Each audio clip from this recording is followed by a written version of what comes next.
My hair is black, my eyeliner's on point, my nails are fabulous, I have some festive buddies here with me. Let's do this.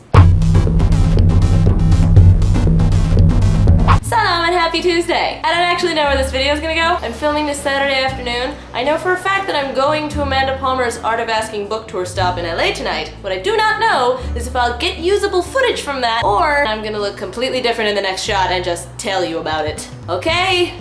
Here we go! Surprise! Of course I didn't get any footage. In my defense though, it felt kind of wrong to stick a camera in front of my face at such a quiet, intimate show like this, especially since she'd personally invited Alex and I.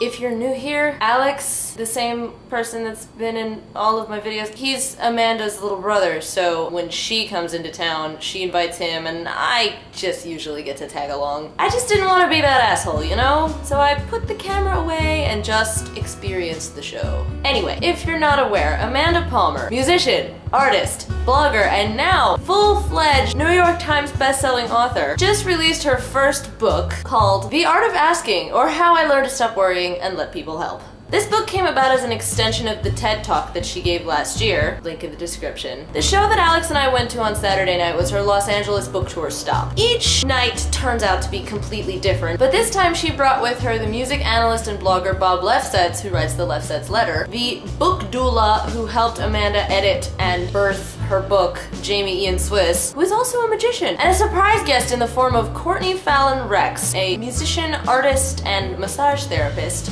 who Amanda wrote about in her book. Amanda read the passage about her encounter with Courtney and then invited Courtney up to the stage with her to sort of tell her side of the story and then sing a song, of course. It was such an Amanda thing to do. And Courtney's quick performance was so beautiful. I'm gonna link to her website in the description so you can check her out. Despite some hiccups, an obnoxious heckler, a janky venue, and all sorts of other problems Amanda and her team ran into during the day, the show was a thing of beauty. It was an experience. Clocked in at about 3 hours, which was double the planned for time. And despite it being almost entirely just talking, reading passages from the book and interview sections and Q&A and just chatting on stage, it was so engaging and interesting, I had a hard time believing that 3 hours had already passed. It was the kind of thing that you never want it to end, and once it finally does, you want to sit up all night and talk to someone about it. So, if you haven't read the book, or you're just not familiar with Amanda and the kind of things that she does, she's very big on crowdfunding and community building and treating her fans not just as this massive humanity that throws money at her in exchange for records. She treats them as friends. She builds lasting relationships with them, and this is how she's always done things. And most people in the music industry and the world at large who are not a part of this wonderful, weird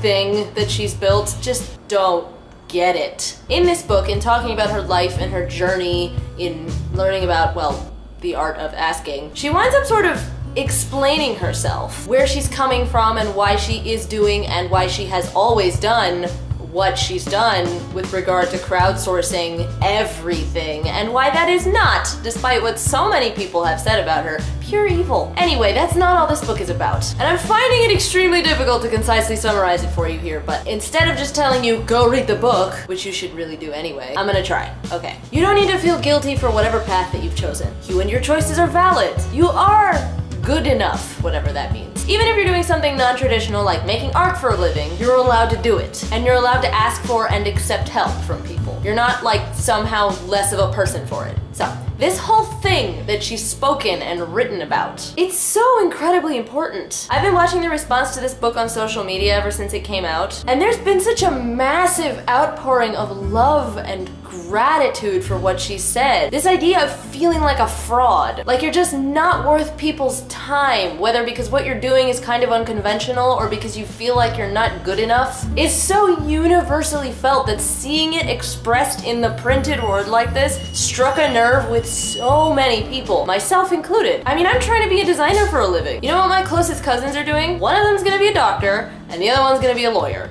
And I'm the weird kid who wants to go to La La Land and make art for a living. To hear someone whose work and words and opinions you respect open up and tell you that yes, I have felt this, but I'm working my way through it, and this is what I've gone through to break through this wall and come out the other side and be better for it. It's invaluable. Sometimes, no matter how self-sufficient you think yourself to be, you really do just need somebody else, somebody outside of yourself, to stand up and tell you, It's okay. I've just felt so much reading that book and then hearing Amanda standing up on that stage, reading aloud from it, the same words that I had already read, in her own voice. I felt those things all over again and more. Honestly, even though I already dropped $30, Barnes & Noble, on the hardcover, I almost want to buy the audiobook too, just so I can experience Amanda reading Amanda's words, especially with something so deeply personal as what's in this book. In that same vein, seeing her expand on some of the things she wrote about, and seeing her give over to her guests and let them, especially Bob, I mean, damn dude, ask some intensely personal and difficult questions, and get into this really raw and vulnerable state on stage in front of this sold out crowd was unlike anything I can recall seeing ever, really. And it wasn't just her who was sort of letting it all out. All of them on that stage were. It was just so personal. After the show, before she dove headfirst into that endless signing line, we caught her backstage to say hi and chat for a bit. Numerous hugs were exchanged, selfies were taken, books were signed. For the record, I didn't ask. She did. And I presented her with this little gift that I'd made right after finishing the book. Despite being obviously exhausted and frazzled and scrambling to just like wolf down some food before getting into that signing line, she was still such a sweetheart after the show. And part of me kind of felt bad for like taking up her precious little time, but she invited me, so like I shouldn't feel bad? See, it all comes back to that book. I guess I have a lot of learning to do still. But regardless, I'm continually amazed and ridiculously grateful for the fact that she keeps inviting me to her shows and letting me backstage and like hanging out with me and stuff, even though she totally doesn't have to. Amanda, I love you. You're one of my favorite people. Anyway, I guess the point of this extremely long-winded vlog is that Amanda Palmer is a beautiful human being, and you should definitely read The Art of Asking. It will change your life.